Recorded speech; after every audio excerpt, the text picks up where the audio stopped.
በነገራችን ላይ ከሰለፎች ዘካ የማይወጅብባቸው ሀብታሞች አልፈዋል ይባላል።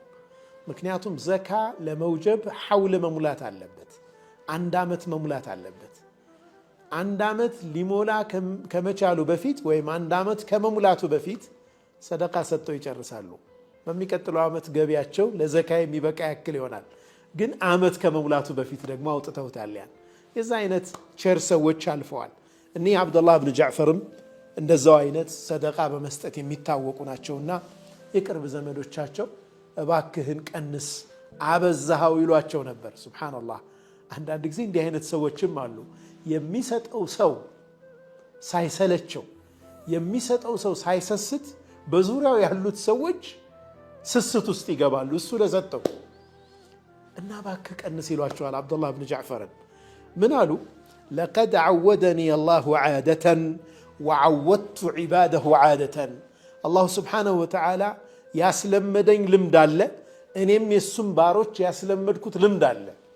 አላህ እኔን መስጠት ለእኔ ጸጋውን ማንቧቧት አስለምዶኛል፣ እኔ ደግሞ ለባሮቹ መስጠት አስለምጃለሁ። ታዲያስ ፈአኽሻ ኢን ገየርቱ ዓደቲ አን ዩገየረ አላሁ ዓደተህ። እኔ ያስለመድኩትን በመቀየሬ ምክንያት አላህ ለእኔ ያስለመደውን መልካም ነገር እንዳይቀይርብኝ ይፈራለሁ ይላሉ።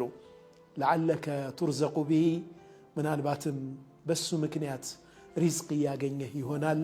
የህይወት መርሃችን ይሁን የምንረዳቸው የምናግዛቸው ደካሞች ምናልባትም አላሁ ስብሓነሁ ወተዓላ እኛን አከፋፋዮች አድርጎ ሹሞን ይሆናል።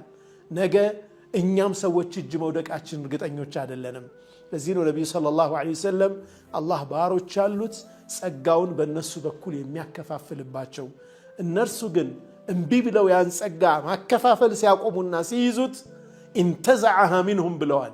ከነሱ ይነጥቅና ሐወለሃ ኢላ ገይሪሂም ለሌሎች አከፋፋዮች ይሰጣል፣ ያን ጸጋ ያጡታል ብለዋል። ምናልባትም አላሁ ስብሓነሁ ወተዓላ የሰጠን ጸጋ እኛ ዘንድ እንዲቆይ ምክንያቱ የምንሰጠው መልካም ነገር የምናበረክተው መልካም ነገር ይሆናል።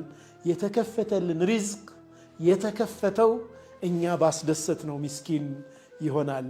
ያም መዘንጋት የለብንም ለማለት ነው። ወሰለላሁ ወሰለም ወባረከ ዐላ ሰይድና ሙሐመድ ወዐላ አሊሂ ወሰሕቢሂ ወሰለም።